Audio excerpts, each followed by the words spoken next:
মানে নতুন টাকা কেনার জন্য ক্রেতারা আছে, মানে নতুন টাকা ব্যাংকে টোটালি আপনার অফ করে দিচ্ছে, নতুন টাকা থাকতেছে না।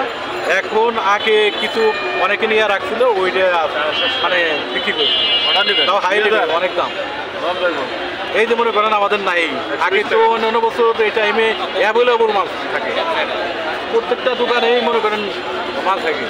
আর দামও কম থাকে, গ্রাহকও মানে কিনতো বেশি। আর এখন মনে করেন আগে যে 3-4 বান্ডিল কিন্তু 5,000 কিন্তু যে টাকা দিয়ে নেয়, এক বান্ডিল কিনতে লাগে ওই টাকা, এই জন্য অনেকে কিনেই না, চিন্তা করে ধরো ওই আমি পুরান টাকাই দিব টাকা। হঠাৎ করে এটা ব্যাংক, এটা সরকার জানে, এটা তো আমাদের দায়িত্ব না, এটা তারাই ভালো জানে, বাংলাদেশ ব্যাংক ভালো জানে তাদের আছে কিনা টাকা। ব্যাংকে যোগাযোগ মানে আমাদের লোকজন তো এই ব্যবসা মহলে যারা আছে তারা পাইলে তো আমাদের কাছেই আসছে, তারা ছাড়ে না বিদয় আসে না, তারা পাইলে তো আর মনে করেন এই আমাদের কাছে বিভিন্ন ব্যাংকে তারাই দিত, বিভিন্ন মার্কেটে মনে করেন তাদের চাহিদা অর্ডার নিয়ে তারাই দিত, তারা তো পায় না, আমরা ব্যাংকে যাই, আমরা বিভিন্ন লোকজন আসে এই জায়গায় পয়সা তাদের কাছে কিনি, তাদের কাছে 2 টাকা কিনি প্যাকেটে, তার থেকে আমরা 5-7 টাকা 10 টাকা লাভ করি, এইটাই আমাদের কাছে। এখন বর্তমানে হয়রানি বলতে নিজেদের সেফ থাকতে হবে ভাই,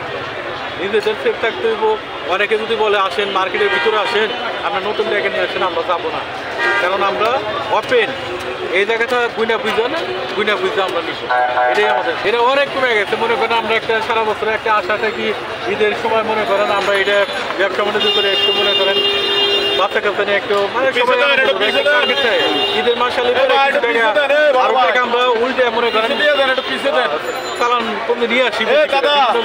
লোকের কাছ থেকে নিয়ে আসি, ওই টাকা খাড়া দেওয়া গেছে তাদের দিয়ে কিছু লাভ থাকে, এটা দিয়ে আমরা একটা কিছু এবছরে ওইটা আশা করা। এখন ব্যাংক কোনো প্রকার এই রোজার মাসে নতুন টাকা ছাড়বে না, ডাইরেক্ট মানে এটা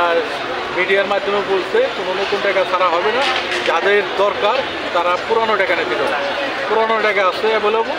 যাদের দরকার তারা পুরনো টাকা, তাদের কোনো সমস্যা নেই, নতুন দিতে পারবে,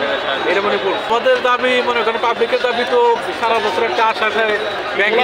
টাকা নিব, এটা টাকা দিব, ইসলামে দিব নতুন টাকা, এটা তো আমি না যে 24 কোটি লোক আছে সবারই একটা আনন্দ, ঈদ আলি পরে মানে নতুন টাকার জন্য সবাই যারা ব্যাংকে অ্যাকাউন্ট আছে তারা ঈদ আলি পরে নতুন টাকা চায় ব্যাংকে দিয়ে, তারা আমাদের কাছে কিনে নিয়ে গ্রাহককে দেয়, কারণ সারা বছরে তারা চিন্তা করে এটা আমার গ্রাহক, এ চাইছে 5-10 হাজার টাকা চাইছে, তারা নতুন টাকা দিয়ে দেয়, এই তারিখে দিতে পারবে না।